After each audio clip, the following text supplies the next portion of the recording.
Fala, meu lindo, minha linda.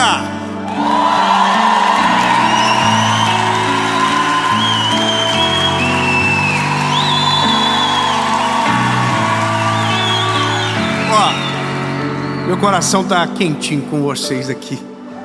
Tá muito maravilhoso. E eu espero do fundo do meu coração que você que está assistindo essa mensagem seja um abraço de Deus no teu coração. Que talvez o sentimento de falta que te fez vir para um vídeo como esse seja preenchido de uma maneira sobrenatural. Antes de começar essa mensagem, eu quero te pedir um favor.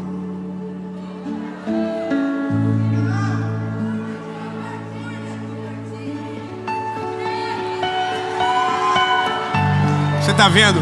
O povo tá pedindo. Você vê o vídeo e fica, não vou curtir. Não, mano, curte. Ativa o sininho, se inscreve no canal. Entendeu? Eu não sei quanto a gente tá agora nessa altura do campeonato, mas se não tiver 10 milhões ainda, irmão, pega e manda pra alguém. Fala assim, ó, se inscreve, ó, toda segunda-feira tem uma palavra de Deus pra você. Amém? Então, falando em palavra de Deus, vamos pro que importa. Vamos pro vídeo.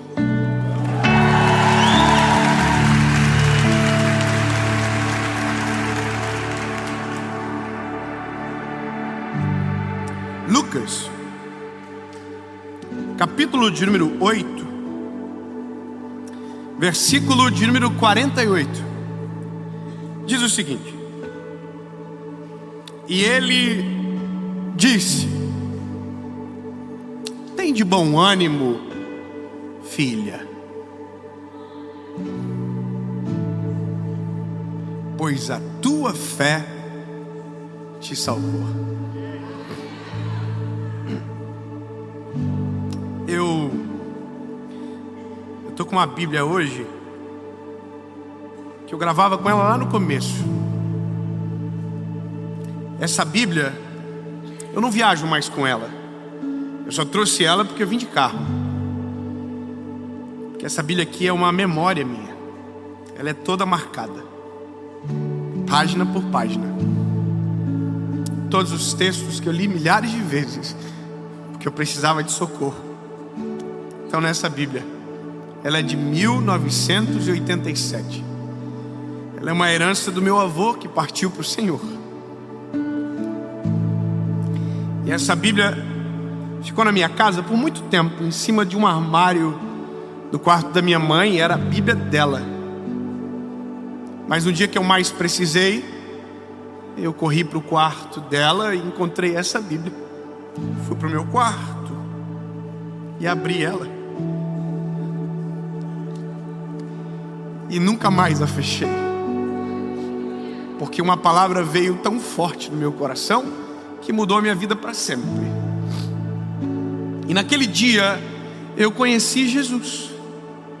E eu conheci um Deus que até então não tinha sido me apresentado daquela forma. E eu fiquei apaixonado. Alguém me disse, David, perguntou esses dias, quando foi que você começou a pregar? E eu de verdade não sei. Porque quando eu conheci Jesus, aconteceu um negócio comigo. Não é que eu queria pregar, é que eu não conseguia parar de falar. Alguém dizia, você está chorando demais na mensagem, cara, para de chorar, isso é emocionalismo. Cala a boca, eu não consigo. Você acha que eu queria ser aquele pregador que, olha. Mas tudo o que eu estou falando já me pegou aqui, já me rasgou por dentro, já mudou o meu interior, já mudou a minha vida. Eu não estou falando de uma teoria, eu estou falando de uma verdade que mudou a minha história para sempre. É maior do que eu. E aí, agora, eu sou um pregador do Evangelho. Uau, que delícia. Eu falo de Jesus para todo mundo. O problema é que eu pego gente que já foi prospectada. Sabe, já pegaram no meio do caminho e colocaram numa pirâmide. num golpe. Apresentaram de Jesus de um jeito que era um golpe. E hoje eu abro a internet e eu fico apavorado com o tanto de golpe. É golpe em cima de golpe. E tudo em nome de Jesus. Isso me dá uma tristeza, porque eu fico pensando como essas pessoas vão conhecer Jesus dessa maneira. Sabe? Qual é a perspectiva que o mundo vai criar de Jesus a partir dessas pessoas que proclamam o Evangelho?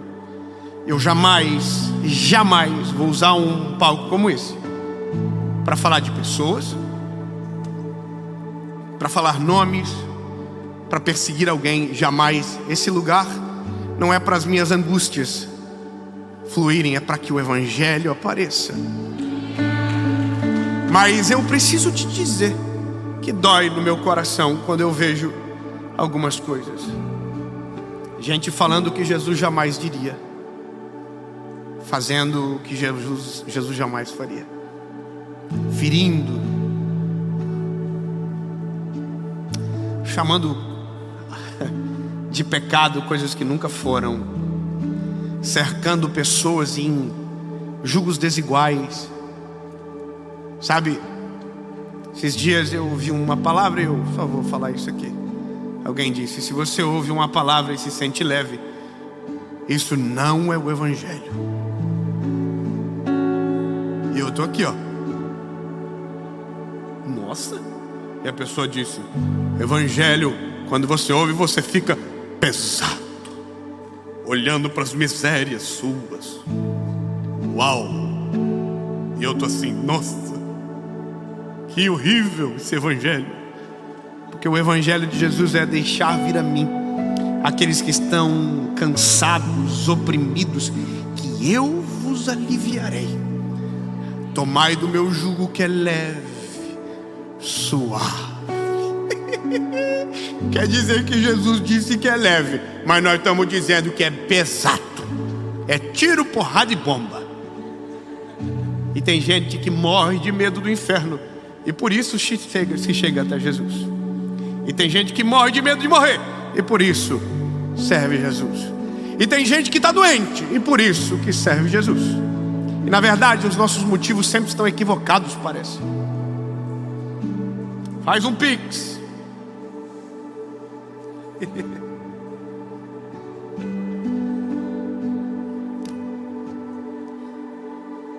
Posso te falar um negócio? Nosso maior problema é porque a gente talvez não conheceu Jesus na fonte. É que às vezes a gente só conhece Jesus de quem bebeu da fonte, e as percepções de sabores às vezes são erradas. E ainda tem gente que manda mensagem para mim: se tatuagem é pecado, se pode fazer isso, se pode fazer aquilo. Irmão, ai, cuidar da tua vida. Mas eu quero saber se... Não, eu não quero falar, porque senão eu vou começar a entrar em detalhes que vão colocar problemas. Mas a única coisa que eu quero que você entenda é que só tem uma forma de resolver isso: quando a gente entende que nos falta algo. Que ouvir o Dave não é suficiente, que ouvir o teu pastor não é suficiente, que ouvir uma mensagem em uma segunda-feira não é suficiente. Você precisa de algo a mais. Como assim, Dave? Você está se incluindo? Exatamente, eu estou me incluindo. Eu não sou capaz de te ajudar a completar o caminho. Eu posso te ajudar no início dele, dizer: é para lá. Agora, lindo, você só vai conseguir se uma coisa acontecer com você. Porque foi exatamente o que aconteceu comigo. Sabe o que falta para nós?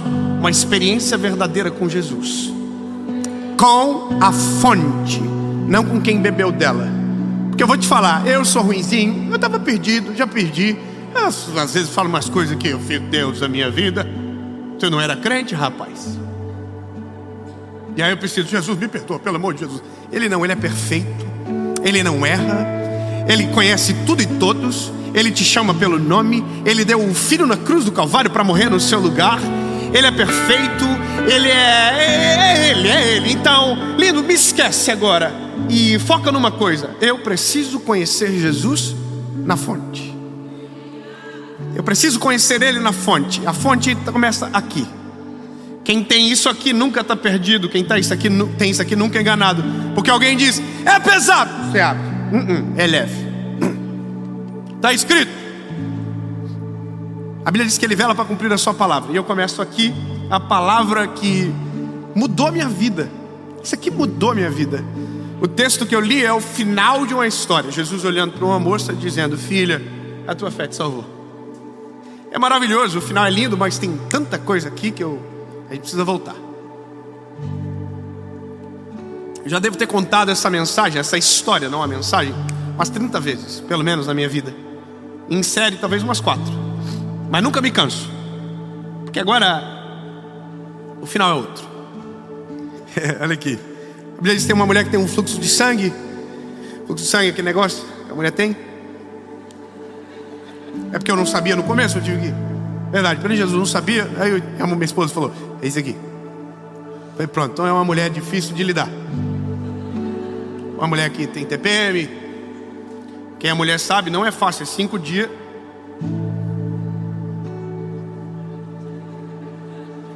Que é só o sangue de Jesus que tem poder para aguentar.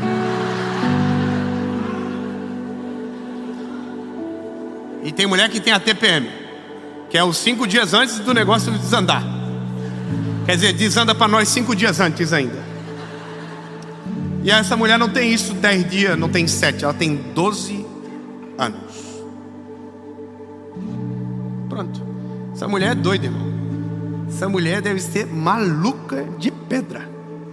Porque ter isso no tempo desse tempo histórico aqui da palavra era muito pior do que agora.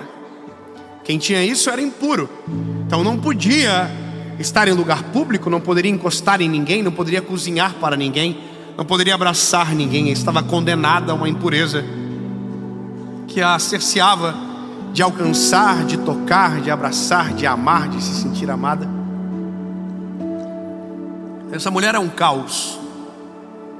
E aí a Bíblia diz que tem um homem na cidade chamado Jesus.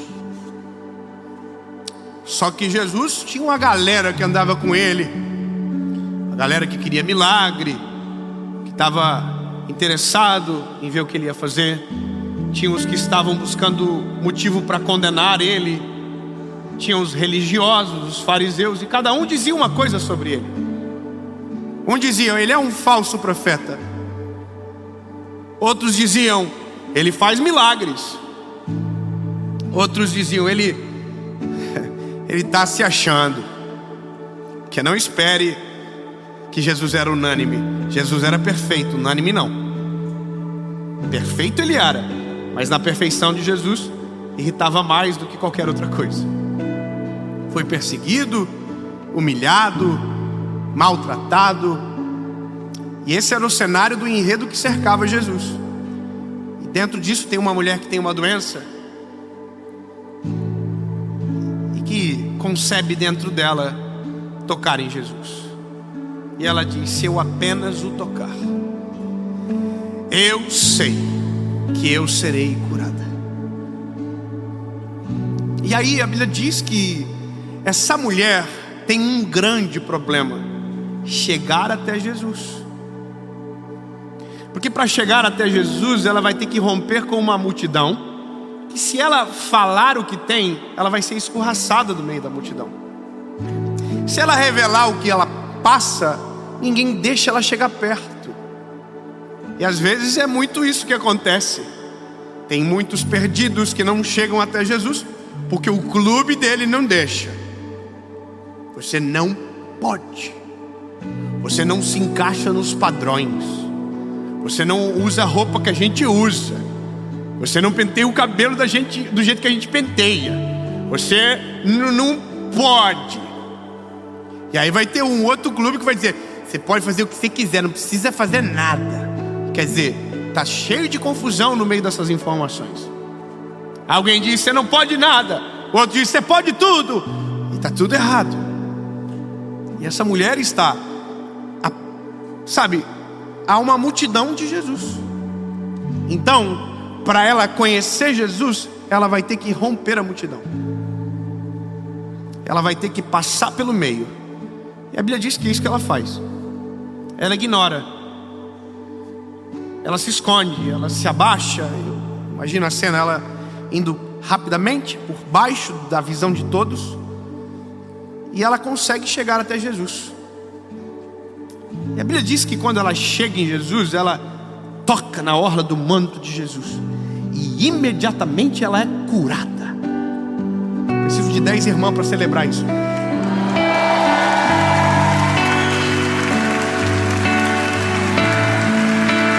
E aí, se você moça que está me ouvindo aqui, irmã, senhora, tia.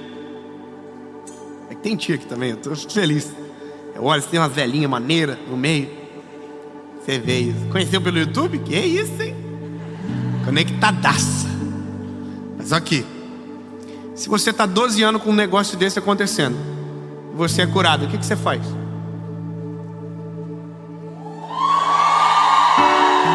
Essa mulher não. Essa mulher faz. Porque se ela gritar, a multidão acaba com ela.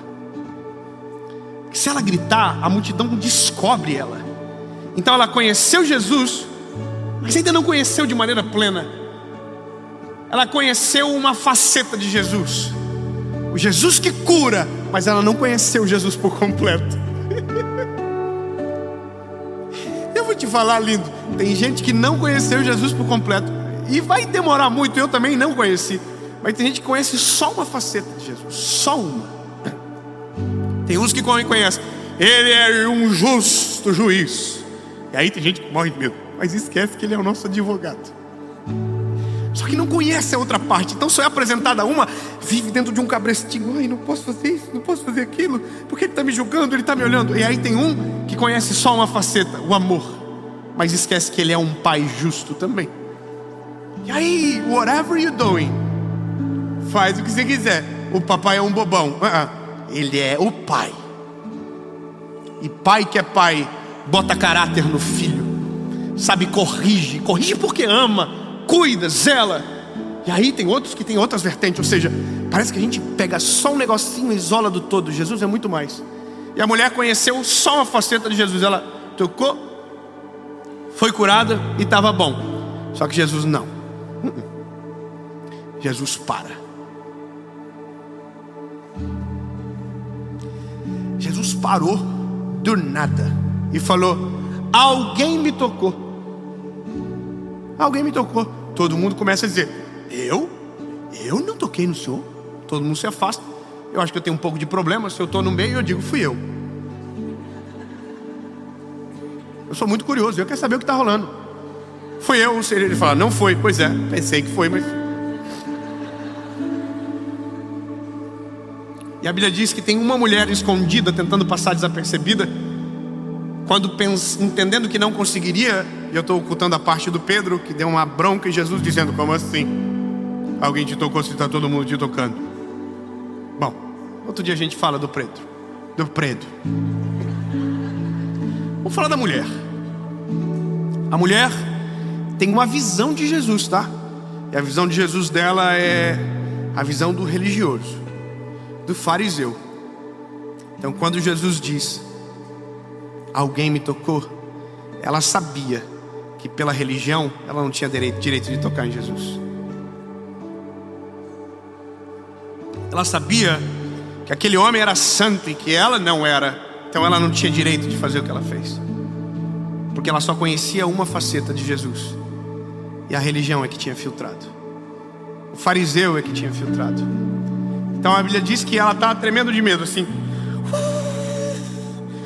tremendo de medo, caída no chão. E ela diz: fui eu. E ela que ela diz, que bonitinha, ela diz: mas eu não toquei no Senhor. Eu toquei na orla do teu vestido. Eu toquei em você. Eu encostei só na orla do vestido seu. Ela está dizendo: eu sei que eu não posso. Eu sei que eu não sou digna. Então eu quero que o Senhor saiba que eu me coloco no meu lugar. Eu não encostei no Senhor, eu só encostei na orla do teu vestido. E tá todo mundo assim, ó.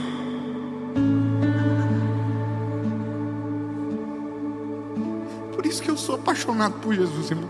Porque Jesus é muito maior do que uma religião, é muito maior do que um dogma, é muito maior.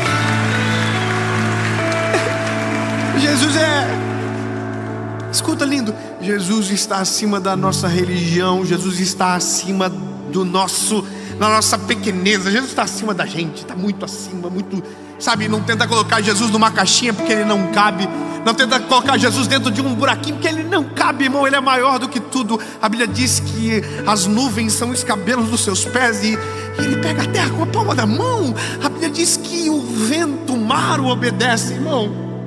Quem somos nós para dizer que o todo é o que eu conheço? Não, Jesus é muito mais. Só que agora eu preciso resolver o problema da mulher. Aqui eu tenho um conflito, porque tudo o que a gente vai aprender sobre Jesus, dentro dessa expectativa, aparece aqui. Porque nós somos seletivos, nós escolhemos quem chega perto, nós escolhemos quem se afasta. A gente é que escolhe. Então a nossa perspectiva, Deus ama como a gente ama, Deus opera a justiça como a gente opera. E existe uma expectativa na multidão, na mulher. A mulher já tem a expectativa clara. Ela pensa: eu vou ser escorraçada. A Bíblia diz que ela está tremendo de medo, quem sabe? E eu vou te dar uma aspa. Eu tenho meu filho, o Noah, meu segundo. Ele tem 2 anos, mas ele é muito inteligente. Com o João e com o Noah, eu fui mais rígido, porque tinha muito medo por conta das viagens e queria ser mais presente possível mesmo viajando. Então sempre quando estava com eles eu era mais, sabe, corrigia muitas coisas pequenininhas o tempo todo. E eles têm muito respeito por mim, me honram demais. Só que quando veio a Serena,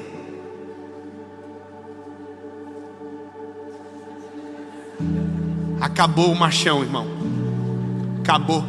Quando eu vi que a Serena ia nascer, que nem brigar eu não conseguia, na barriga, porque um dia ela estava mexendo muito, e a minha esposa fala: briga com ela, fala para ela parar de mexer tanto. Aí eu falei: para, filha. Aí a minha esposa falou: tá vendo? Você não vai conseguir fazer igual com os garotos. Irmão, dito e feito, o que eu tive que fazer? Tive que arregar. Dei uma segurada na rigidez dos garotos, para ele nivelar, para não ter nenhum problema. O meu papai ama mais a Mana do que a gente. Bom, nivelei. Só que dentro desse nivelamento ficou as memórias. E o meu filho Noah, esses dias eu fiquei muito triste, porque em algum momento me pareceu que ele tinha mais medo de mim do que amor.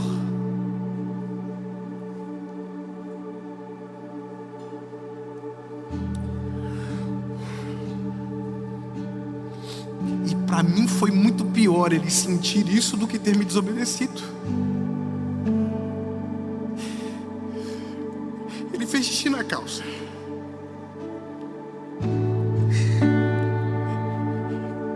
Ele acordou chorando, dizendo: papai, eu não vou trazer mais, papai, eu não vou trazer mais, eu não vou trazer mais. E ele me olhou aquele dia todo, ele dizia: papai, eu não fiz xixi na calça, papai, eu não fiz xixi na calça. E aquilo me deixou. O que eu fiz com meu filho? Que ele tem mais medo do que amor por mim. E eu entendi que uma faceta apareceu mais do que a outra em algum momento, e foi por bastante, talvez. E aí chegou no final do dia, eu chamei ele para conversar, e ele é muito inteligente, sentou na minha frente e falou: papai, eu não vou trazer mais, papai vai brigar comigo? E eu falei: não, filho, pai não vai te castigar. Aí eu falei para ele isso aqui: o pai já teve 2 anos, e o pai sabe o que você sente. Foi uma das conversas mais legais que eu tive com ele, porque ele ficou assim: o papai já foi pequenininho? O papai já foi bebê? Sim. O papai já fez xixi na calça. E ele: o papai E o vovô Bigô? E aí eu falei para ele: filho, eu quero que você entenda.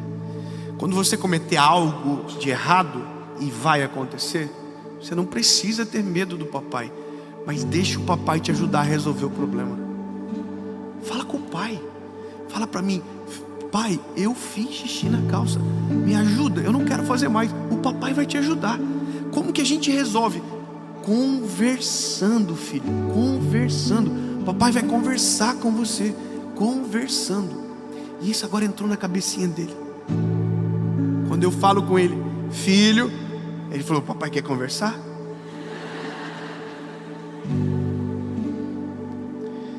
A minha luta é que o amor seja sempre maior do que qualquer outro sentimento com meu filho. Agora, você acha que Deus é o contrário?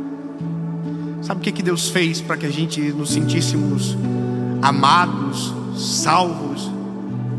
Ele não fez de longe, tudo que fez foi de perto. A Bíblia diz que o Filho desceu, suportou tudo o que a gente suportou. A diferença é que Ele nunca pecou. Mas tudo que você vive, Ele já viveu. Ele sabe na pele o que você sente. Por isso a palavra diz: no mundo vocês terão aflições, mas se animem, porque eu já vivi isso tudo e venci. Sabe, não é um evangelho que tira Jesus do nosso meio, não é, coloca no centro. A gente olha para Ele e diz: o Senhor sabe, mas eu preciso de ajuda. A mulher, ela não conheceu Jesus ainda, então o medo dela é muito maior do que o próprio resultado da cura. Ela está tremendo de medo, e a Bíblia diz que Jesus olha para ela e diz uma palavra só: filha. Sabe qual é o louco? Não tem o nome da mulher na Bíblia. Não tem o nome dela. Não é Lúcia, não é Esther, não é qualquer nome. A gente só sabe duas formas o nome dela. O primeiro é o autor contando: é a mulher do fluxo de sangue. E a segunda é Jesus dizendo: é a minha filha.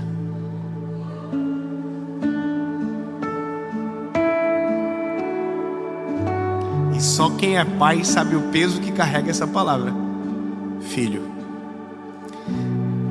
A palavra filho, ela desarma o disjuntor, ela faz assim: puff, filho.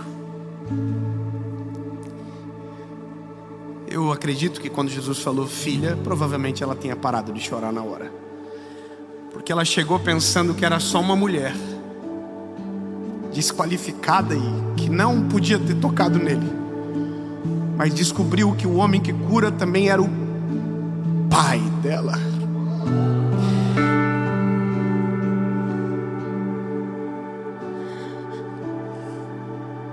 Até o 23 de abril de 2009 eu pensei que o Deus que eu servia era um Deus distante.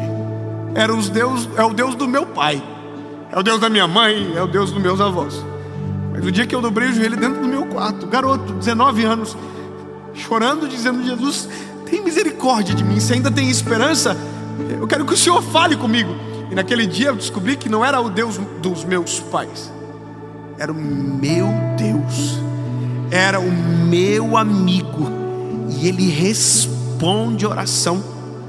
E Ele me respondeu: por que você está falando tudo isso, Dave?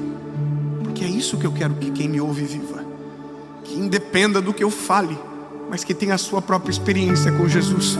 Porque quem conhece Jesus de verdade não tem a sua identidade confusa, não tem visão equivocada sobre Jesus. Pelo contrário, é apaixonado por Jesus. E porque eu vou te falar um negócio: não tem, escute bem, não tem como conhecer Jesus de verdade e não se tornar louco por Ele. Não tem.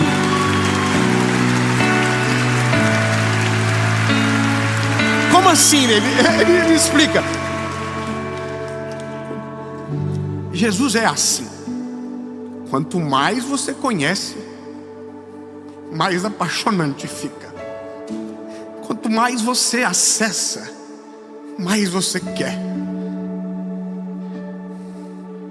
Por isso que o segredo está em conhecer Jesus, não pelo que os outros me dizem, mas por quem Ele é.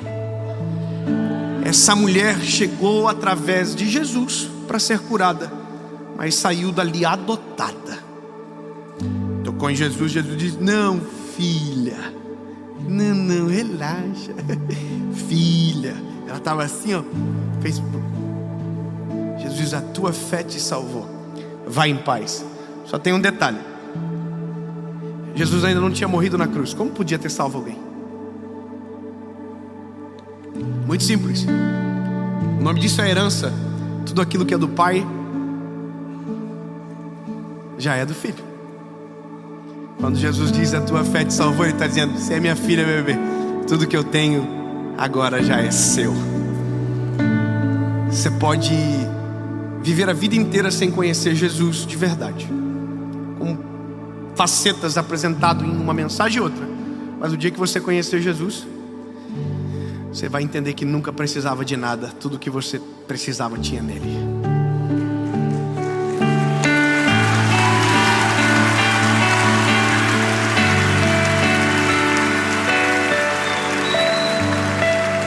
Jó, quando termina a experiência, diz: antes eu só te conhecia de ouvir falar, agora os meus olhos te veem. A oração de hoje tem um motivo. Eu quero que essa oração seja ecoada pelo nosso país e fora dele. Você não vai terminar essa mensagem dizendo: Jesus, eu quero. Jesus, eu quero alguma coisa. Jesus, eu... Não, diga: Jesus, eu preciso te conhecer mais. Jesus, se revela a mim. Fala comigo, papai. Jesus, eu preciso de ti. Eu preciso de ti.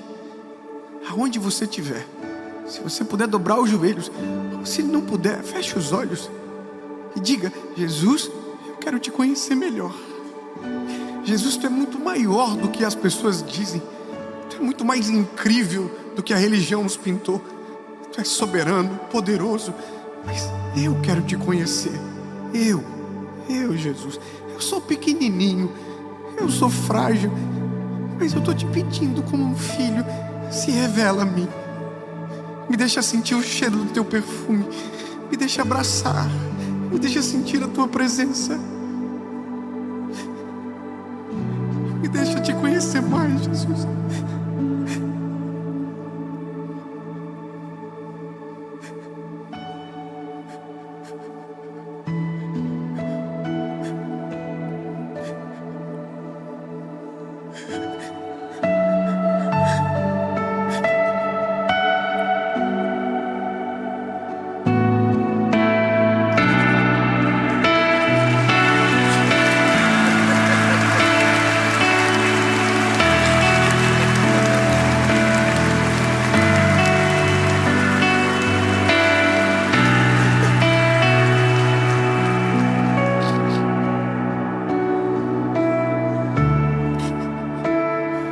Se revela, Senhor, nessa palavra. Constrange com o teu amor, constrange com a tua presença, Espírito Santo. Aquece de um jeito que só o Senhor pode fazer. Tu é muito mais do que uma sensação. Tu é muito mais do que uma fala bonita. Tu é muito mais do que uma frase de efeito. Tu é muito mais do que um mito para alguns. Muito mais do que uma teoria. Tu és a verdade e a vida. Tu és o único caminho, Jesus. E a gente só quer uma coisa: te conhecer mais e mais. Porque quanto mais nós tivermos de ti, mais plenitude haverá dentro de nós. Em nome de Jesus, Pai. Amém.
Minha linda!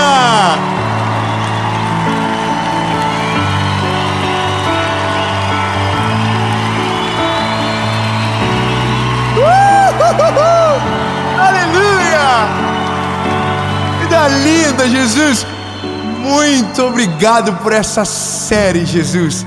Nossa vida nunca mais será a mesma, Jesus. Nós te amamos, Senhor. Toda honra, toda glória, todo louvor é teu, Jesus. Tu és tudo, tu és maravilhoso. Obrigado, Jesus. Lindo. Vou te dizer, que maravilhoso. Lindo. A mensagem de agora é um convite a gente ficar quieto. Eu juro que eu fiquei pensando que eu queria dar um nome da mensagem. É que eu sou mais, eu não sei, acho que eu sou meio muito Pedro às vezes. Mas que eu queria colocar assim o nome da mensagem: aprenda a calar a boca. E é legal, né? Mas aí as pessoas ficam: nossa, eu não vou calar a boca não.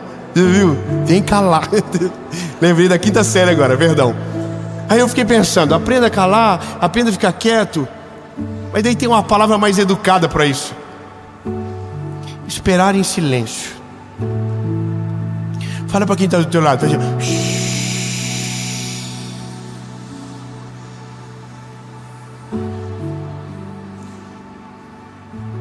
há tempo para todas as coisas. Há tempo de falar e há tempo de se calar. A gente vai para a mensagem e eu sei que o Senhor vai falar com você, mas antes eu só preciso te pedir algo rápido, simples e objetivo.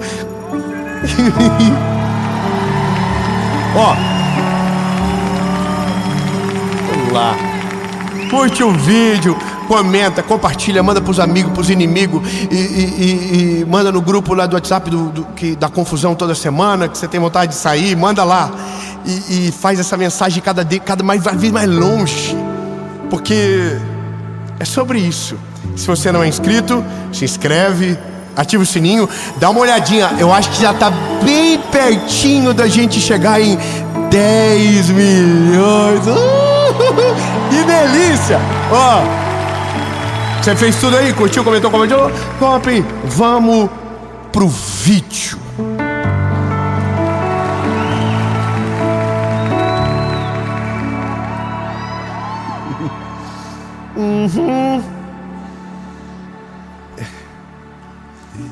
Você sabia que calar é uma arte? E sabia que é o nosso maior desafio?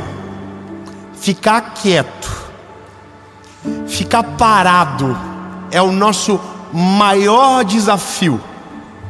Nosso desafio não é correr rápido, é ficar parado. Não é falar mais alto, é não falar nada. E o que a gente vai aprender aqui vai desafiar a nossa natureza. Quem é fofoqueiro aqui, levante a mão.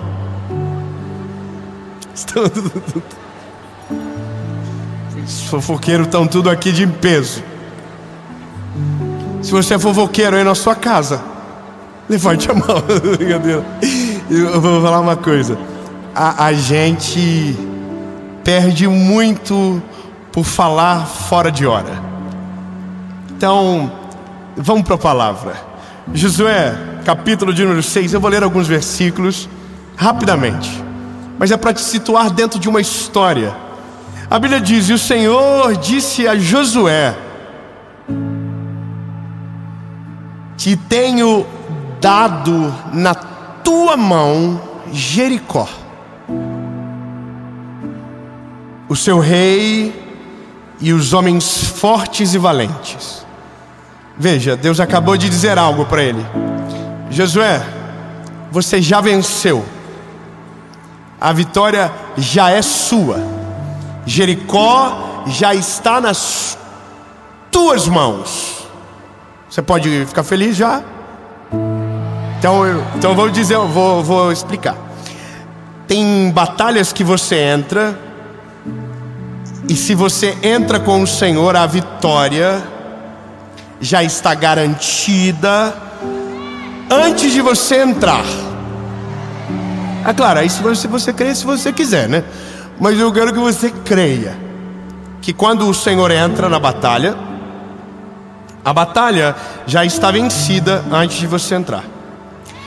Então a pergunta é: o que me faria talvez então perder uma batalha vencida? Simples, está aqui. E Josué havia ordenado o povo, Deus deu uma estratégia de guerra para Josué vencer o povo de Jericó. Uma cidade fortificada, ninguém passava pelos seus portões, ninguém ultrapassava os seus limites. Só que o povo de Israel estava lá fora, e quem estava dentro estava morrendo de medo, porque sabia que mais poderoso do que o povo de Israel era o Deus do povo de Israel. Oh, obrigado, dois amém lá no meio. Eu vou dizer de novo: o povo que estava dentro de Jericó temia o povo de Israel, e o temor não era do povo, era porque eles sabiam que o Deus do povo de Israel era poderoso, extraordinário e nunca perdeu uma batalha.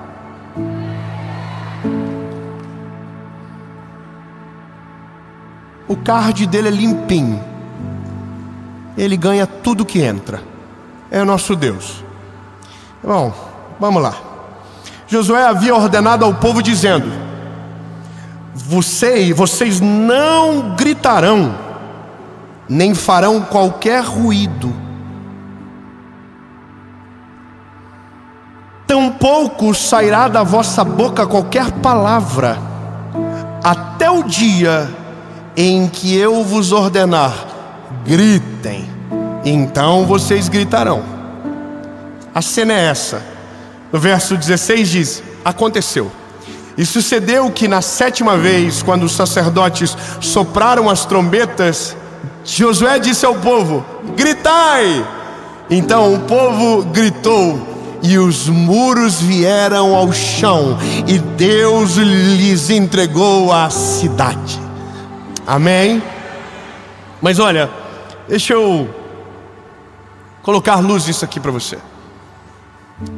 Olha, se você quer invadir um lugar que tem muros fortificados, existem armas para isso, existem formas para isso, e eu estou falando conectado com um tempo bíblico.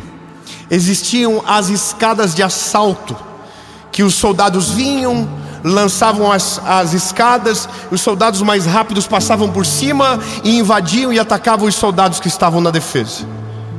Havia máquinas que enfraqueciam os muros. Você poderia cavar um túnel e ir por baixo, mas a estratégia que Deus deu é diferente. Deus disse para o povo: vocês vão fazer o seguinte. A instrução de Deus foi essa: durante 6 dias vocês vão marchar em volta de Jericó.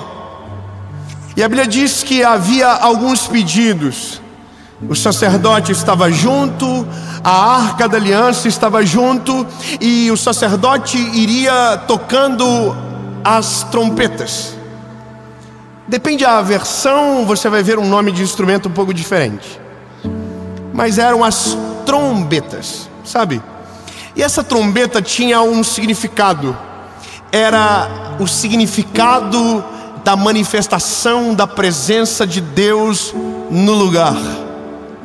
Ou seja, enquanto eles marchavam, enquanto tocavam a trombeta, eles diziam sem falar nada: Deus é conosco, Deus está do nosso lado, Deus está conosco. Então a Bíblia diz que no 7º dia, então agora eles não marchariam só uma vez, eles rodeariam por 7 vezes a cidade. E na 7ª vez, então, as trombetas tocariam, e o povo de uma vez só gritou, e os muros vieram ao chão. O que a gente pensa é: bom, qual é a frequência da voz de alguém que seria poderosa o suficiente para derrubar um muro fortificado? A resposta ela é óbvia: não existe essa possibilidade. Então o povo não venceu porque gritou alto, o povo venceu porque gritou na hora que Deus mandou.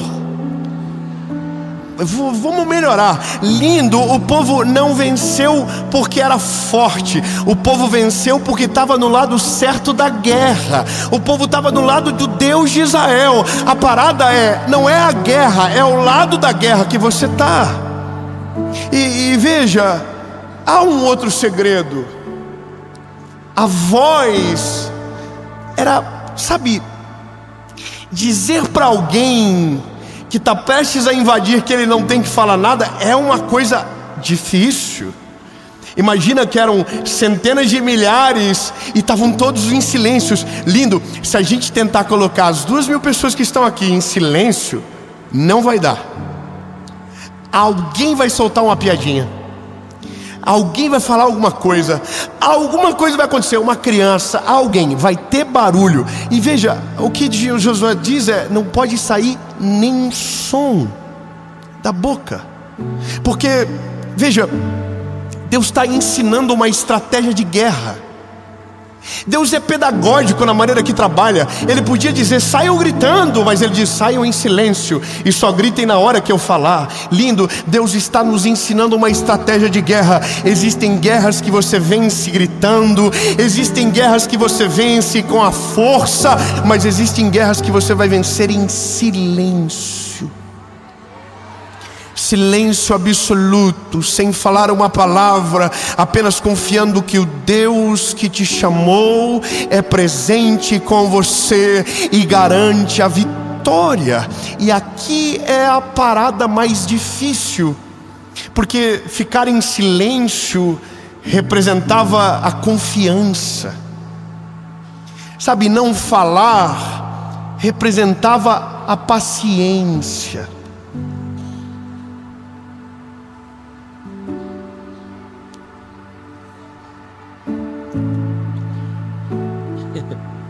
E o que mais a gente sofre é a falta de paciência.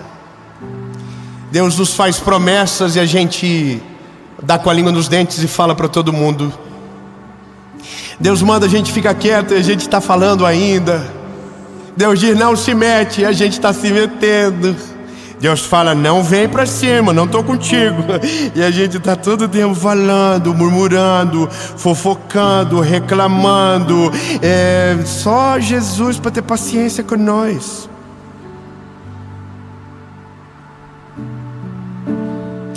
Você é difícil, lindo. Você pode falar para a pessoa que está com você, fala, você é difícil demais.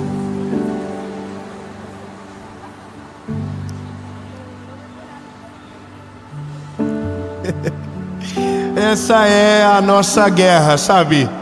Não é contra os inimigos que estão dentro de Jericó, é contra a nossa língua, é contra a nossa palavra, é sobre o timing de falar. Há um texto de Provérbios que diz que como maçãs de ouro em salvas de prata são as palavras ditas ao seu tempo. Olha que poderoso. E a Bíblia diz que aquele que não consegue governar a sua língua, esse padece. E a Bíblia dá um outro conselho maravilhoso. Diz que o tolo em silêncio se passa por sábio. Eu vou melhorar para você então. Lindo, você não precisa falar muito para parecer inteligente. Ficar quieto já é muito positivo. Se você fica quieto, você erra menos, você fala, sabe, muito menos, você não erra tanto, você não tropeça tanto, você resguarda o teu coração e a tua mente. Então, lindo, até o tolo, quando fica quietinho, os outros dizem, nossa, que homem inteligente. E aqui é a nossa guerra, porque é refrear a nossa língua, é resistir enquanto os nossos olhos não enxergam. Sabe, quantos de nós que tínhamos coisas incríveis prestes a acontecer, e a gente falou e não aconteceu.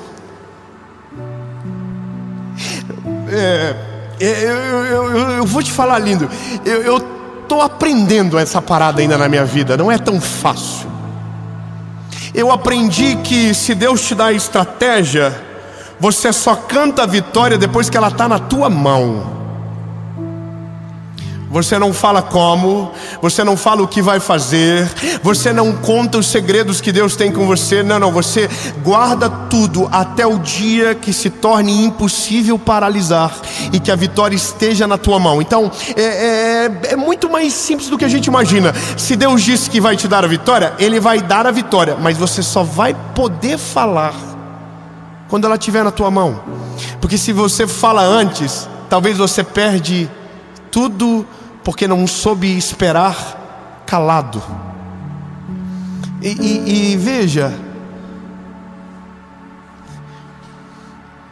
nossa palavra carrega muito peso. Nossa palavra carrega peso. Eu quero que você entenda isso. O que você declara é muito forte. E sabe qual é o problema? É que nos dias que perdemos o equilíbrio, é o dia que mais falamos o que não podia falar. Nos nossos dias cansados, era o dia que deveríamos ficar mais quietos. Nos dias de exaustão, eram os dias que nós deveríamos ficar mais calados, porque é o dia que somos injustos com a palavra, é o dia que maldizemos com a nossa própria voz, é o dia que a gente amaldiçoa tudo, amaldiçoa os filhos, amaldiçoa a família, amaldiçoa o Senhor. E é por isso que colhemos tantas coisas pesadas, porque não conseguimos refrear a língua. Então, a parada é: mas Senhor, como eu faço para esperar em silêncio? Desenvolvendo confiança, desenvolvendo fé plena que Deus está no controle. Então eu vou contar para você assim, ó, algumas coisas na vida você vai vencer fazendo barulho, mas a maioria delas você vai vencer quieto. Sabe, algumas coisas você vai ter que gritar, mas a grande parte ficar quieto é o suficiente. Eu vou ser mais limpinho com você. Deus não precisa da tua ajuda, Deus não precisa da tua opinião, Deus não precisa do teu palpite, Deus não precisa da tua adaptação, Deus não precisa do que você acha. Jesus, eu acho que o Senhor deveria fazer assim. Deus diz: não, lindo, deixa que eu sei o que eu estou fazendo.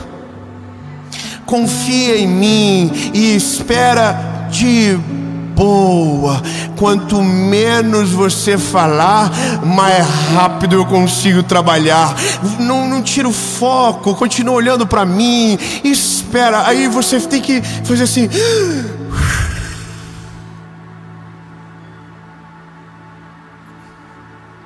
E quando você silencia, algumas coisas acontecem.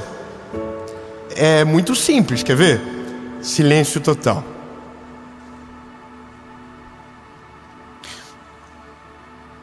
Começou a ouvir um barulho de caixa de som. Ninguém estava ouvindo antes, mas o silêncio maximiza sons que nossos ouvidos não alcançavam antes. Quando nós silenciamos, nós começamos a ouvir Deus melhor. Quando nós ficamos em silêncio, a voz de Deus predomina sobre o ambiente. Quando nós cessamos a nossa fúria da nossa língua, a voz de Deus fica mais alta, e aquilo que a gente ouve é que tem o poder de conservar a calma do nosso coração. Então, por mais que a gente queira falar, aquela voz diz: fica tranquilo, eu estou no controle de todas as coisas, eu estou no domínio de todas as guerras. Se a batalha é minha, você pode descansar. A minha presença vem primeiro, minha palavra vem primeiro. E é isso, é só o que Deus precisa às vezes para fazer. Meu lindo, meu Deus, olha que maravilhoso. Talvez você fique assim pensando: Jesus, por que o Senhor não faz? Ou a gente diz: Senhor, o que eu preciso fazer para o Senhor realizar uma obra na minha vida? E talvez a resposta de Deus vai ser: fica quietinho. É só parar. É só... Porque o que eu tenho para fazer na sua vida Você precisa ouvir, e você não consegue ouvir enquanto fala, então é só ficar quietinho. Ouve, e aí você silencia, Deus fala, os seus olhos se abrem, os seus caminhos se aplanam, e quando você menos percebe, o muro de Jericó já está no chão. Você já entrou pelos portões da cidade, você já viveu um milagre, e sabe, tudo isso sem falar nada. E aí a gente tem que tomar uma decisão, que a gente vai ter que se resignar ao silêncio. A gente vai ter que assumir como eu posso dizer isso? Que não é porque a gente é bom, que não é porque a gente é inteligente, que não é porque a gente fala bonito, ou porque a gente tem argumento, é porque Ele é maravilhoso, sabe? É Ele o segredo das coisas. O segredo não é o que a gente tem, o segredo é o que Ele tem em nós. E é só isso que Deus precisa da gente às vezes.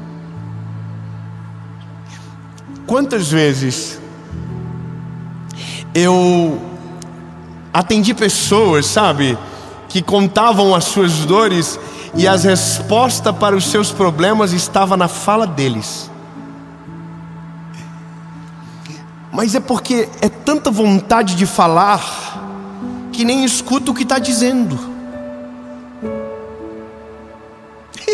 Irmão, é tão absurdo que a gente cria tanto ruído na nossa vida espiritual, que chega um momento que nem o que a gente fala a gente ouve mais. A gente já não sabe mais o que está dizendo, então agora as palavras vão ao vento. Então essa é a questão. Se você só fala, você não para ouvir. E sabe, as melhores pessoas do mundo são as melhores ouvintes. Você sabia disso? Você sabia disso? As melhores pessoas não são as que têm os melhores conselhos, são aquelas que sabem ouvir melhor. Ouvir. Deus é poderoso, Ele é maravilhoso e Ele nos ouve. E às vezes Ele só está dizendo para você: experimenta fazer o que eu faço um pouco. Eu estou te ouvindo o dia todo, agora para me ouvir o que eu tenho para te dizer. Agora para me escutar. Sabe o que você está fazendo agora? Você está parando a sua vida para escutar o que Deus tem para você. Uau, excelente! A gente só tem visão quando escuta o Senhor. Se essa lição for aprendida, nossa vida nunca mais será a mesma. Quantas vezes eu dobrei os meus joelhos e sequer precisei falar? Isso é tão maravilhoso. Quando você diz: Jesus, o Senhor sabe o que eu estou sentindo. Falar não vai adiantar nada, Jesus, me ajuda. Resolve meu coração, Jesus. Acalma minha mente, acalma o meu espírito. E aquele silêncio, aquela quietude invade a alma. E você descansa no Senhor e vive tudo o que Ele tem para você. Sabe, eu vou mais além. Que talvez a única coisa, ou talvez o maior desejo de Deus, é ter um tempo em silêncio com você. Um tempo onde você só ouve, onde você só senta e espera. A Bíblia diz: esperei com paciência no Senhor. Paciência é fruto de esperança, é fruto de fé inabalável. Paciência acalma, sabe? Quem é paciente está quieto, está sereno. E aí a gente desfruta do que é a fé de verdade. A fé de verdade é paz, é confiança, é leve. Tão lindo. Para de tentar vencer na força do braço. Para de tentar vencer no grito. Para de tentar ganhar as coisas falando mais alto do que o outro. Lindo, quando a batalha é do Senhor, às vezes você não precisa nem falar nada. É só você entrar no plano dEle e confiar em todas as coisas. E em silêncio se vence batalhas épicas, simplesmente pelo fato de confiar que Deus é com você. Silêncio. O povo ficou em silêncio, esperou, esperou, e quando Josué disse: gritem, o povo gritou em alta voz, e o muro veio ao chão. E isso é o final, que para mim é um começo. A minha oração é: Jesus, que eu possa saber as batalhas que eu devo entrar, e saber as batalhas que eu devo falar, e as batalhas que eu devo me calar. Eu vou contar só uma coisa da minha família para você. Minha mãe durante muito tempo achou que ela conseguiria mudar o meu pai.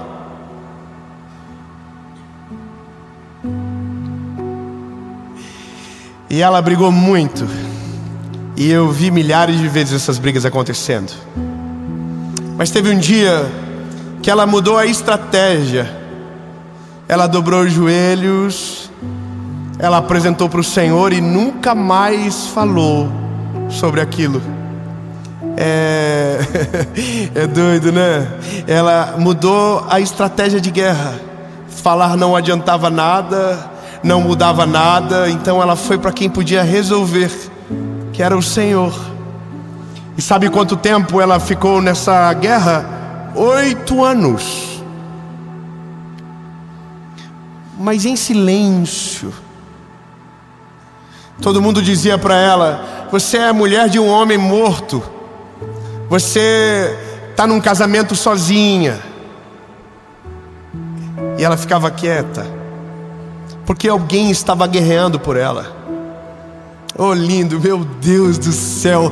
Sabe, por que você não se defende? Por que você não grita? Por que você não vai? E você diz: não preciso. Alguém está guerreando no meu lugar. Alguém está acima de todas as coisas. Eu não preciso me indispor. O Senhor é comigo. Eu não preciso falar nada. Entende? O Billy Graham dizia: fale muito de Deus, fale pouco sobre você e fale nada sobre os outros. Uau! Você entendeu? Fale muito de Deus, pouco de você, nada dos outros. Guarde a sua língua, sabe? Controle a língua. Quanto menos você fala, menos você erra. E quanto mais estratégico na maneira de agir, mais certeiros são as suas escolhas e mais sábias são as suas decisões. E isso é Bíblia pura. Em silêncio se vence qualquer batalha, se Deus estiver com você na guerra.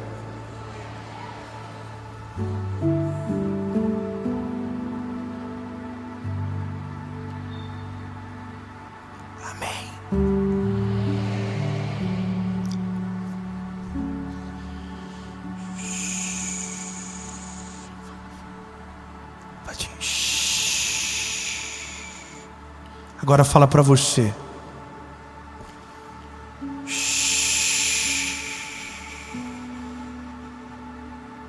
Jesus,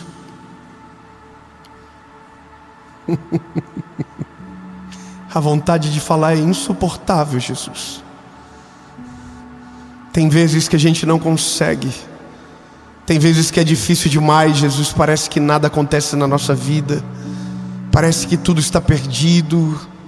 Mas se o Senhor nos quer calmos, serenos, tranquilos, e esse é o sinônimo de uma vitória certa, nós aprenderemos a nos calar, Jesus. Nós iremos esperar em silêncio até que aquilo que o Senhor prometeu se cumpra na nossa vida de maneira sobrenatural. Jesus, nós não iremos mais gritar alto, nós vamos ficar em silêncio, confiando que o Senhor está no controle de todas as coisas e que nem sempre a nossa fala irá resolver, mas as nossas orações serão ouvidas nos céus e a nossa resposta será percebida na terra. Deus, em nome de Jesus, Pai, abre os nossos olhos, nos dá as estratégias certas para as batalhas da nossa vida. Jesus, eu oro agora, Senhor, por pais, por mães, por famílias que estão gastando voz, que estão gritando alto, que estão esbravejando e nada está acontecendo. Jesus, que o Senhor entre nessa guerra, que a gente confie na Tua provisão e no Teu agir. Senhor, nós vamos parar de reclamar, nós vamos parar de esbravejar, nós vamos parar de maldizer e vamos começar a ficar em silêncio. E quando for para abrir as nossas bocas, Senhor, será para obedecer a Tua voz, será para abençoar aqueles que nos rodeiam, será para, sabe, Jesus, ir ainda além de tudo aquilo que o Senhor tem. Jesus, nós só vamos usar aquilo que o Senhor nos deu, que é a nossa língua, para a glória do Teu nome. Em nome de Jesus, Pai.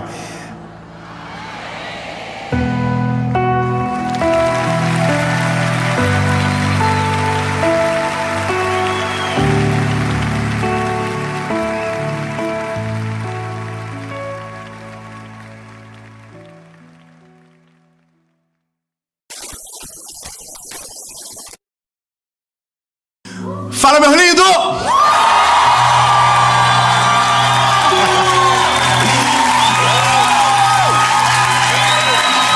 Nós estamos aqui em Paris. Bonsoir, mon amour. E eu estou muito feliz de estar aqui. E eu tenho uma palavra de Deus para o seu coração. Se você está acompanhando a série, está vendo que cada lugar, cada mensagem é um país diferente.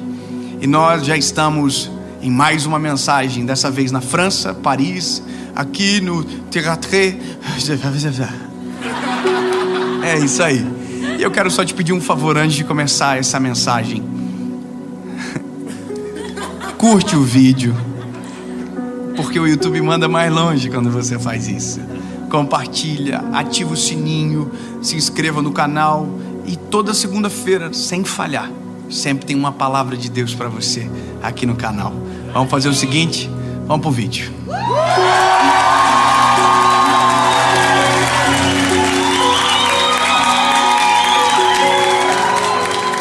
Evangelho de Jesus, conforme escreveu Lucas, capítulo de número 10, versículo de número 38. Ora, aconteceu que, indo eles, entraram em uma aldeia, e uma certa mulher, por nome de Marta, o recebeu em sua casa. E ela tinha uma irmã chamada Maria, a qual, assentando-se também aos pés de Jesus, ouviu sua palavra. Marta, porém, estava atarefada com muito serviço, e vindo até ele, disse: Senhor, não te importas que minha irmã me deixe servir sozinha? Ordena, portanto, que ela me ajude. E Jesus, respondendo, disse: Marta, Marta, tu estás preocupada e perturbada com muitas coisas, mas uma coisa só é necessária. E Maria escolheu a boa parte, a qual não lhe será tirada. Eu quero conversar com você sobre uma fala, uma junção de duas palavras que movem muito meu coração para decisões repetidas muitas das vezes. Eu quero falar com você sobre brilho nos olhos. Essa expressão, ela tem uma conotação de que quando fazemos algo apaixonado, há brilho nos nossos olhos. Quando tem graça aquilo que vivemos, aquilo que fazemos, alguém diz: nossa, você tem um brilho no olhar diferente. Há algo em você que eu não sei explicar. Não sei se você conhece pessoas que quando falam os olhos brilham e confirmam a história que os lábios declaram. Da mesma forma como tem pessoas que têm brilho nos olhos, tem muitos que perderam o brilho nos olhos, já foram apaixonados, já foram extremamente conectados com Deus, já tiveram um prazer no Senhor, já viveram experiências de quando falar do nome de Jesus começar a chorar e não saber explicar o que estava acontecendo, de estar no carro dirigindo e de repente a presença do Espírito Santo entrar e a pessoa chorar e celebrar o nome de Jesus, e aquilo ser tão intenso, tão maravilhoso, que havia brilho nos olhos. Mas nós temos um problema sério, é que nós, se não cuidarmos, perdemos o brilho nos olhos, seja em qualquer área da nossa vida. Basta escolhermos o que não é a prioridade. Muitos de nós perdemos a graça de viver. Eu confesso para ti, lindo, que eu me assusto porque eu leio os directs que eu recebo. Eu sei que talvez não responda porque é muito e é impossível responder a quantidade, mas eu leio e eu oro e eu peço ao Senhor respostas, muitas das vezes em silêncio, quietinho no meu quarto. Quantas das vezes eu li uma mensagem, dobrei os meus joelhos e orei, mas entenda, as pessoas mandam mensagens dizendo: eu não aguento mais, eu estou fraco, eu não sinto mais alegria na vida. E quantos que dizem todos os dias que querem tirar a própria vida, que não aguentam mais e que, eu fico atônito, porque a vida, por mais que ela tenha problemas, ela tem tudo para ser extraordinária. Porque nós vamos descobrindo o Senhor a cada dia, vamos nos envolvendo com Jesus, vamos aprendendo dele, e tudo fica melhor. Irmão, eu vou dizer para você uma coisa: a cada dia que passa só melhora. Se a nossa prioridade estiver naquilo que é correto, naquilo que Deus separou para nós, só melhora. Diga, só melhora, a não ser que a nossa prioridade esteja errada. Então eu olho para o texto que nós lemos, e eu vou dizer para você de maneira sincera, quando isso despertou no meu coração, quando essa palavra nasceu aqui. Eu li esse texto já centenas de vezes na minha vida, eu já preguei sobre esse texto muitas das vezes também. Mas alguns dias atrás, eu estava assistindo um culto online pela internet e vendo um amigo meu trazer uma palavra. Eu vou falar o nome dele para honrá-lo também. O nome dele é Bruno da Banda Morada. O Brunão, ele estava trazendo uma palavra, e eu amo ouvir os outros pregarem. Hoje eu estava, por um acaso, ouvindo uma pessoa famosa aí do mundo cristão, dando uma entrevista, e eu fiquei com uma agonia tão grande. Ele falou: eu não ouço ninguém, eu não ouço quase ninguém. Ele está dizendo: eu sou suficiente, eu não preciso ouvir ninguém. Não, meu lindo, eu desliguei a entrevista, falei: deixa, eu vou passar mal, deixa. Vou escolher a coisa certa, senão eu vou perder o brilho nos olhos também. Aí eu parei de ver, deixa. Eu gosto de ouvir, eu gosto de ouvir gente cheia do Espírito Santo. Eu gosto de ouvir gente que já caminhou mais do que eu, que sabe mais do que eu.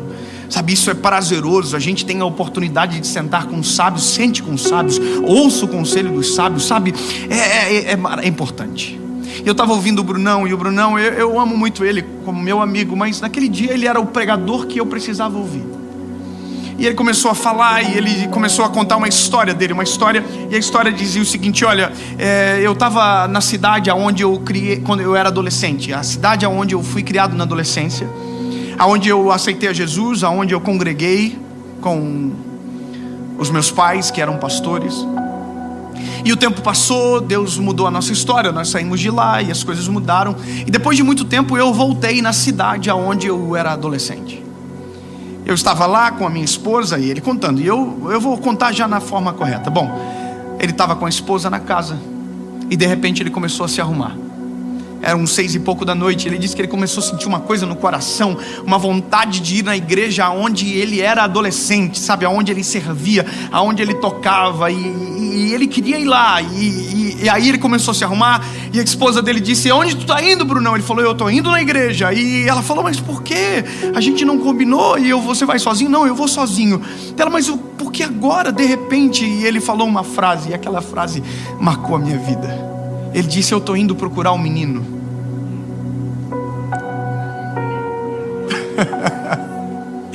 ele falou: eu estou indo procurar um menino. E naquele momento eu não consegui mais ver a pregação. Eu confesso para você, eu desliguei, eu comecei a chorar. Porque naquele dia eu comecei a sentir saudade de um menino também. Oh, aleluia. Às vezes nós nos ocupamos tanto com a obra que esquecemos do dono dela. Às vezes nós nos ocupamos tanto com as missões que carregamos e quão importantes elas são, que nós esquecemos no autor da inspiração de toda a obra, de toda a criação. E eu vou falar para você, meu lindo, naquele dia, quando eu vi isso, eu vou procurar o menino. Eu desliguei e comecei a olhar para a minha história. E comecei a procurar o menino aonde ele estava. Aonde estava o menino?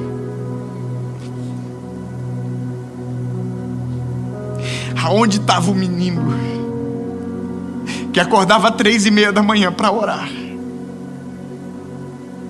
Aonde estava o menino que vivia em monte fazendo campanha com um jovem agarrado lá para cima?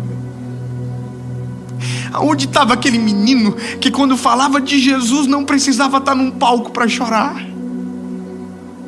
Aonde estava aquele menino apaixonado que ia para a faculdade e ia chorando, voltando chorando, e no meio da aula sentia a presença de Deus e tinha que sair para chorar? Aonde estava aquele menino? E eu comecei a olhar aquilo que eu estava vivendo. E aí eu lembrei desse texto, Marta e Maria, duas irmãs. Marta, a Bíblia diz que ela convidou Jesus. Jesus, vai na minha casa. Ela fez algo certo. Ela convidou Jesus. Jesus, vai para minha casa, vai. É como se nós disséssemos: Jesus, entra na minha vida, entra na minha vida. Jesus, vem morar, vem. E aí a Bíblia diz que Jesus foi para a casa dela. Imagina que visita maravilhosa. Imagina que visita, sabe? Eu vou falar uma coisa para você, irmão. Eu não consigo ser normal quando eu falo de uma coisa: a eternidade do céu. Sabe qual é a coisa mais gostosa do céu? É que tudo aquilo que a gente pregou na terra um dia vai ser a nossa realidade com Ele eterna no céu. Sabe, tudo aquilo que eu falo, Ele é maravilhoso, conselheiro, Deus forte, Pai da eternidade, príncipe da paz. Hoje eu só tenho preview da história, mas um dia eu vou ver face a face e eu vou poder dizer: é verdade, Tu é maravilhoso, conselheiro, Deus forte, Pai da eternidade, príncipe da paz. E agora nós estamos juntos face a face para sempre. E a Marta convidou Jesus e disse: Jesus, vai na minha casa. E Jesus disse: eu vou. Que top. E a Marta já começou a pensar: meu Deus, o que ele gosta de comer?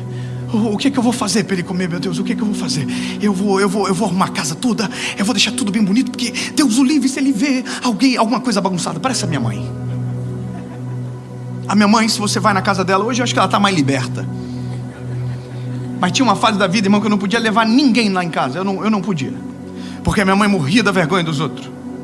E se ela sabia, era pior ainda. Eu não sei o que era pior: se era ser pega de surpresa e ficar muito brava comigo, porque ela olhava para a visita e falava assim e para mim não. Ou se era avisar ela antes, porque ela entrava em colapso antes da visita chegar, pelo menos umas 4 horas, limpando a casa, e lava e passava pano em tudo. E a pessoa chegava em casa, ela dizia: olha, não repara, tá uma bagunça. Não, irmão, ela estava escorregando no piso para limpar. Sabe, a Marta convidou Jesus para ir para a casa dela, mas ela não desfrutou Jesus na casa dela. É possível você conhecer Jesus e não desfrutar da presença dele. É possível você ter Jesus do teu lado e não olhar para ele sequer uma vez. Basta a tua prioridade ser errada. Sabe qual é a loucura? Eu sou um pregador que amo Jesus, mas se eu só pregar sobre Jesus e não viver quem Jesus é, os meus olhos irão parar de brilhar. Por isso que eu entendo, tem gente que reclama: tu chora demais. Tem gente que fica bravinho: nossa, que absurdo, prega sem chorar. Vai cuidar da sua vida, irmão. Eu vou falar uma coisa: se preocupe quando eu começar a pregar e não chorar, porque se eu não chorar, pode ter certeza que eu não senti, porque o sinônimo meu de sentir é chorar. Cada um se manifesta de um jeito. Tem gente que ouve uma pregação quietinho, Eu acho bonita. Minha esposa é assim. Ela nossa. Por dentro ela tá dando mortal. Mas por fora ela assim, tudo bem. Que mensagem, né? E eu, irmão, tô me escabelando. É pra mim, é o jeito. Muda, cada um é um jeito. Só que pra mim, sinônimo de sentir é chorar. Então eu tenho um termômetro pra saber quando as coisas estão erradas comigo. Posso dar um conselho pra você? Tenha termômetros para saber quando alguma coisa está errada em você. Se você sabe aferir a ausência, você vai conseguir buscar a presença. Agora, se você perder a noção de quem você é e você perder as prioridades, os olhos seus irão parar de brilhar. E como é triste quando os nossos olhos não brilham mais na presença do Eterno, quando vivemos uma vida seca, quando vivemos sem Jesus, mesmo estando lado a lado com Ele. A loucura é imaginar que Marta estava com o Salvador na casa dela e não desfrutou da salvação. Marta estava com a palavra, o verbo vivo de Deus encarnado, e não ouviu nenhuma palavra. Marta estava com a cura e não viveu nenhum milagre. Marta estava com a vida, mas estava tão ocupada trabalhando que não desfrutou de absolutamente nada. E aí acontece um negócio: quando nós estamos ocupados com aquilo que não é prioridade, além de perder o brilho nos olhos, a gente começa a se irritar com quem está com os olhos brilhando.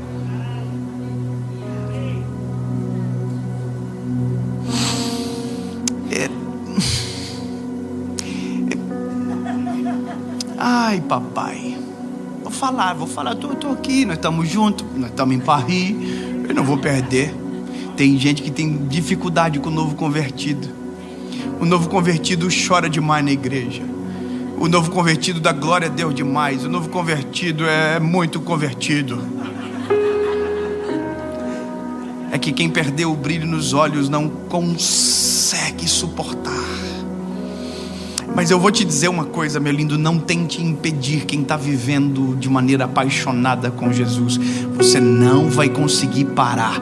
E eu quero dizer para você: se a sua vida for apaixonada por Jesus, ninguém consegue roubar a paixão e o brilho dos teus olhos. Porque é tão maravilhoso quando, ao invés de nos ocuparmos com aquilo que não é essencial, guardamos o nosso coração naquilo que é a prioridade. Eu vou falar para você nunca mais esquecer: Jesus tem que ser a prioridade número 1 da sua vida. A sua obra é secundária, tudo é secundário. Ele é a primazia de tudo. Se você tiver Jesus, você tem tudo. Se você tiver Jesus, você trabalha. Se você tiver Jesus, você santifica. Mas sem Jesus a obra não é completa. Então, se os olhos estão brilhando, é porque Jesus está na casa. Ele é a nossa prioridade. Diga para você: Jesus é a minha prioridade.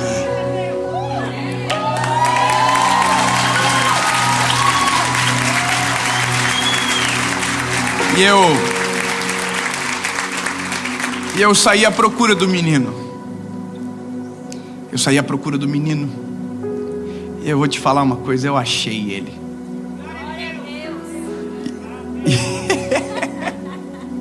E ele não estava escondido, ele estava pertinho de mim.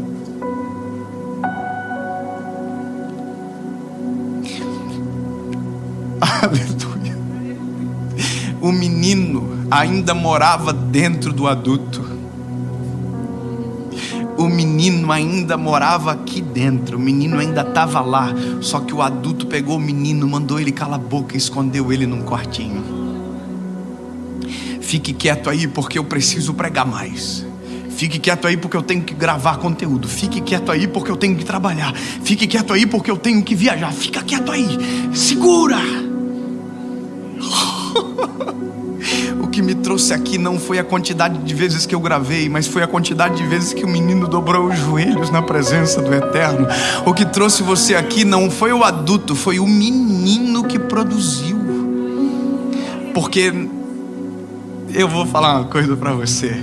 A melhor parte, ela existe, e é a que Maria escolheu. A Marta, ela tá bolada. Ela tá varrendo a casa olhando para Maria. Ela não tá olhando para Jesus. O problema dela é a Maria. Ela tá assim: essa Maria não me ajuda, miserável. E ela tá aqui. Ela passa pano no negócio. Cadê a Maria? A Maria podia estar aqui me ajudando, né, Maria? Ai, Jesus. E ela tá passando pano. Ela tá: meu Deus, cadê a Maria? Que ela não vem. Até uma hora que a Marta fica revoltadinha, vai até a Maria e fala: agora eu vou te dar uma lição. Ô Jesus, que seguinte, eu tô limpando a casa, o senhor tá vendo, né? Eu tô trabalhando pro senhor, para ficar bonito, pro senhor não ficar com nojinho, alergia, por causa de ácaros e fungos e bactérias. E a Maria, em vez de me ajudar, tá aí com o senhor. O que o senhor disse para ela? Ô lindo, o que você vai dizer pro novo convertido? O que você quer que Jesus faça? Ele está apaixonado. Deixa ele glorificar mais alto, deixa ele chorar, deixa ele contar o testemunho 1 milhão de vezes, quantas vezes for necessário. Deixa ele está apaixonado. E você sabe o que é isso, e está na hora de acordar o menino para voltar a viver isso. A paixão, o brilho nos olhos. E aí eu termino. Jesus olhou para Marta. Ô Marta, aqui, seguinte, linda. A Maria, desde quando eu cheguei, está me ouvindo. E tu, Marta, está trabalhando. Então, linda, eu vou te falar uma coisa. Não adianta você tentar parar ela, não, ou tirar ela daqui, porque ela não vai sair. Ela escolheu a melhor parte, e dela não será tirada. Enquanto eu quiser que os meus olhos brilhem, o Senhor será a fonte dos meus olhos, do meu coração, da minha vida, da minha atitude, da minha história.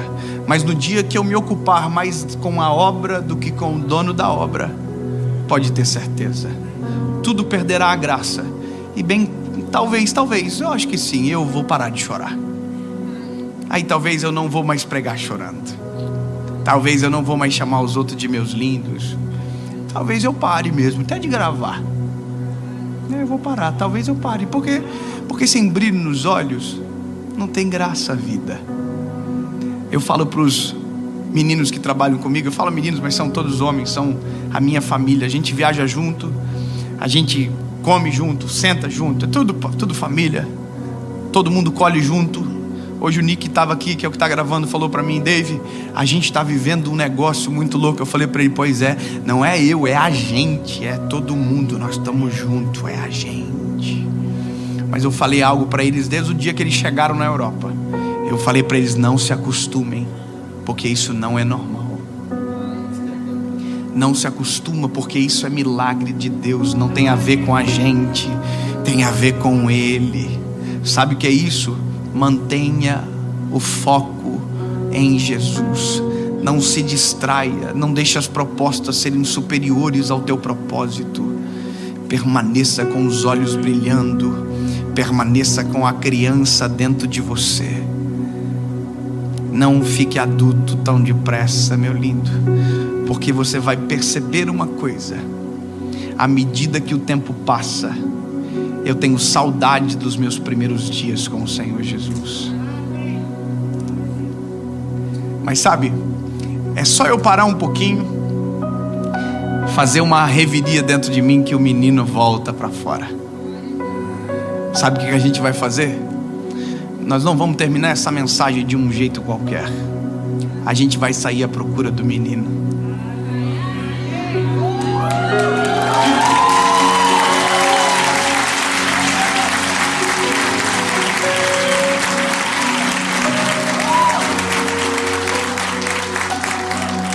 Feche os teus olhos e saia à procura dele. Diga: Jesus, eu não quero viver uma vida sem brilho nos olhos. Eu quero sentir a tua presença como antes. Eu quero ter o teu brilho, Senhor, sobre mim.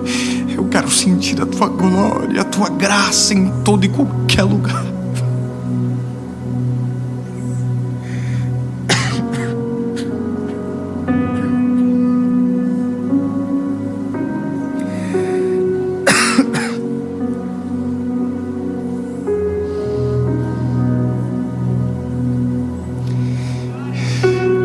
Diga: Jesus, eu quero voltar a chorar como antes. Eu quero voltar a buscar como antes. Eu quero voltar. Eu não quero perder. Jesus, restaura a essência que me fez apaixonar por Ti, Senhor. Eu não vou sair enquanto não encontrar o menino que o Senhor trouxe para perto. Em nome de Jesus, Pai. Em nome de Jesus, Pai. Tu és mais importante do que o nosso trabalho. Tu é mais importante do que as missões dadas para nós. Tu é mais importante do que tudo. Tu é mais importante do que todos. Jesus, Tu é a minha prioridade.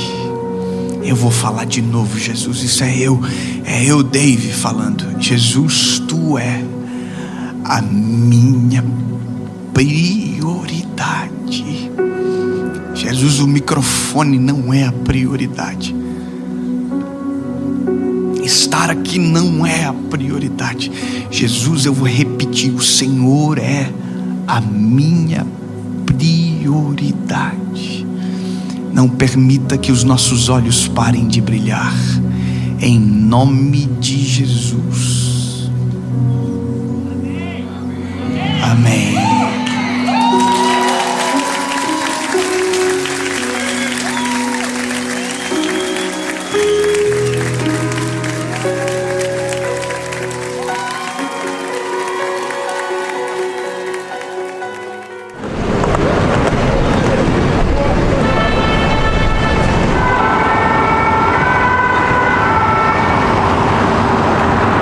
Na verdade foi pesquisando, né?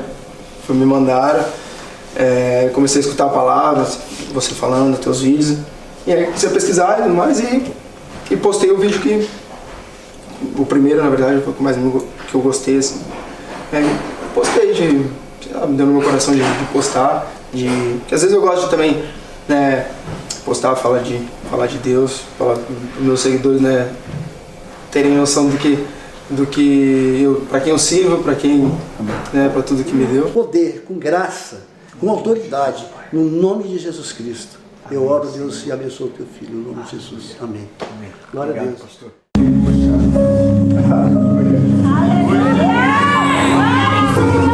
Senhor não descer sobre nós não tem graça. O Senhor não muda nada. Mas se o Senhor estiver, se o Senhor vier, se o Senhor falar, tudo muda. Para a glória do teu nome.